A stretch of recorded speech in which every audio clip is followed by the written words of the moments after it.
What's going on, y'all? It's JD Pickell. Today on the Hard Count, what does a chaotic Week 10 mean for Big 12 powers Oklahoma, Oklahoma State, and Baylor?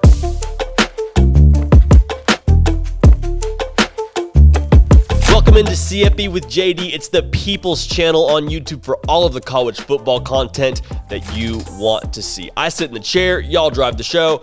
Armstrong Sims and Jack McKenzie do the heavy lifting. Follow me on Twitter at JD Pickell. We currently have our Game of the Week. People's Choice Game of the Week is live. We want y'all to vote. We will break that down and get that out to you either Wednesday or Thursday. The Game of the Week is Baylor, Oklahoma, A&M, Ole Miss, and Wake Forest, NC State. So go vote on that. The link is in my description below for this video. So it was a chaotic Saturday, right? A lot of chaos going on as we have come to expect from the sport that we love, but especially this season. Some are calling it a renaissance season. Those people are coming to Waco this week for the Baylor-Oklahoma game. I digress. But we're just going to talk about the craziness that went on and how that's going to impact the Big 12 when it all is said and done. Number 3, Michigan State lost to Purdue 40-29. Why is it significant? Because Michigan State now has one loss and they have a date set up with Ohio State. Meaning, more than likely, the Big 10 champion will have one loss. So that becomes interesting if, I don't know, a team like Oklahoma State runs the table the rest of the way and they have one loss. How does that resume compare? Bottom line, it won't be an undefeated Big 10 champion, because if you're an undefeated Big 10 champion, you for sure punch your ticket. Now, I'm not saying the Big 10 and the Big 12 won't still find themselves in the college football playoff to begin with, but it kind of loosens up the picture a little bit, makes it a little bit more murky. We'll see how that goes when it's all said and done. Again, but bottom line, it won't be a Big 10 undefeated champion. Also, number 9, Wake Forest. They went down in shootout fashion in North Carolina. 58-55 was the final. If you like defense, you're fresh out of luck. What this means for the playoff picture is it essentially opens up a spot that has been occupied by Clemson the last few years in the ACC. The ACC is not going to make the college football playoff. I love Wake Forest. I love Coach Clawson. I love their story. But you're not getting in as a one-loss conference champion if you're the ACC. Now, for those of you that disagree with me, that's fine. I don't even think the ACC champion will have one loss. I think Wake Forest, if they were to win the ACC, will finish somewhere around 2 losses. I told you that last week. I don't think Wake Forest was a team that was going to run the table. I still think they're going to lose another game. They still have to play NC State. They still have to play Clemson. We'll see how that shakes out. But the ACC is not going to be in the college football playoff. You can take that to the bank. Put it on your bulletin board if you're a head coach. Number 12, Baylor loses a stunner in Fort Worth, 30-28. Nobody saw this coming. I mean, a lot of people thought this would be close. It's a rivalry game. TCU and Baylor have bad blood, yada, yada. Nobody saw Baylor losing this game. I take that back. The Bear on College Game Day saw Baylor losing this game, and I think he was the only one. For Baylor, this means they're out of the college football playoff, okay? History tells us a lot, and history is telling us a 2-loss team does not make the dance. Just the way it is. They need a little bit of help to win the conference from Oklahoma State specifically, and they play Oklahoma this weekend.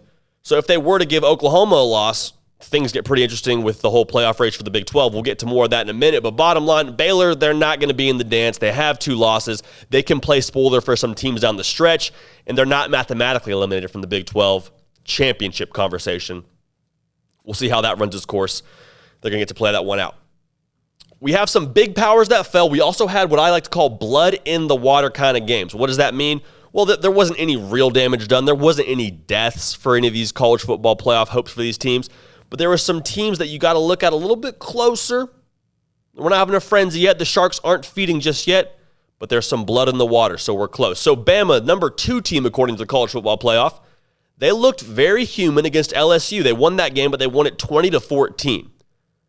So it feels like more and more Alabama and Georgia, again, on a crash course in the SEC title game. Most people would tell you that. I am included in most people in that conversation. But the thing that I think a lot of people are worried about for the college football playoff is, okay, what if Bama meets an undefeated Georgia in the SEC title game and they hand them one loss? Well, I don't think it's a stretch to say that 2 one-loss SEC teams would find themselves in the college football playoff. What this game tells me is Bama may not have as good of a chance as some of us thought to win that game. So you might have a 2-loss Alabama. They're getting left out of the conversation. I get you can make a push for them with one loss. They have a lot of ranked wins, but a 2-loss Alabama will not make the college football playoff. Will they get that second loss before they play Georgia? I would be very surprised if that were the case. But the way they looked against LSU gives me a lot less faith that they'll be able to beat a Georgia team in the SEC title game. Also, number 6, Cincinnati played Tulsa. You got to win 28-20. College game day was there. It was homecoming. It was a weird fact that college game day was there to begin with. But Cincinnati did their very best to try and lose this game. I mean, they fumbled it away. The offense looked shaky, 28 points. If you told me before this game Cincinnati's going to score 28 points and you didn't tell me what Tulsa had, I'd say, oh gosh, Cincinnati may lose that game. And Cincinnati's in a place where they can't afford to lose a game, obviously being a group of 5 team. If they lose one, they're out. Much less if you lose one to a team like Tulsa. Now, they didn't, so they escaped for another week. But Cincinnati, a team that we continue to eye and see, okay, are they going to really be able to challenge for that, top 4? I have my CFP with JD that comes out on Wednesday, so you'll see where I have them. I had them as the number 3 team in the country a week ago. Again, tune in for that to see where I put them this week. But Cincinnati, a team that I think has to develop more style points in order to find a way into the college football playoff when it's all said and done.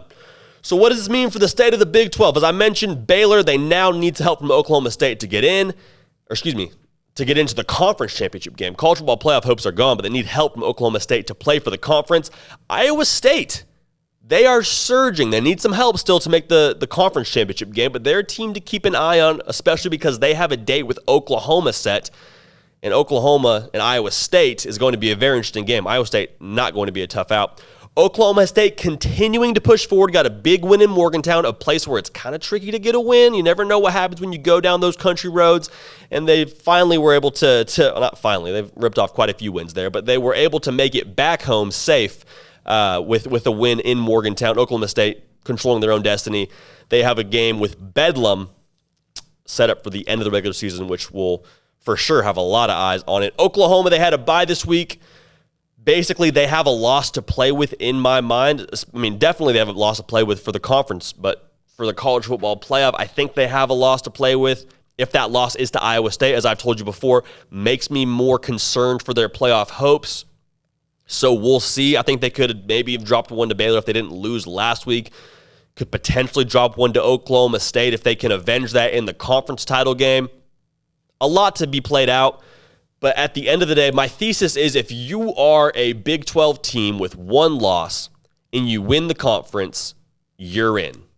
You put it more in the committee's hands if you're Oklahoma and you lose one to Iowa State, but I still think that you're in. A lot of you are saying, well, hey, Oklahoma State, their losses to Iowa State. Yeah, but if you beat Oklahoma twice, that's going to rebrand you for the committee quite a bit. Okay, that's just the reality of it. You'd beat an Oklahoma team twice. That would probably be rigged in the top 10 both times. So we'll see how this plays out, but the thesis here, again, a one-loss Big 12 champion because of the chaos that ensued this past weekend and will continue to ensue is going to be good enough to make the top 4. That's it for us here at The Hard Count. Subscribe to CFB with JD. We do a video like nearly every single day. Not because of my doing, because of what they do behind the scenes with Armstrong Sims and Jack McKenzie, getting you all the content that you want to see. Subscribe to the channel. We will keep the party rolling as always, and we will see y'all next time.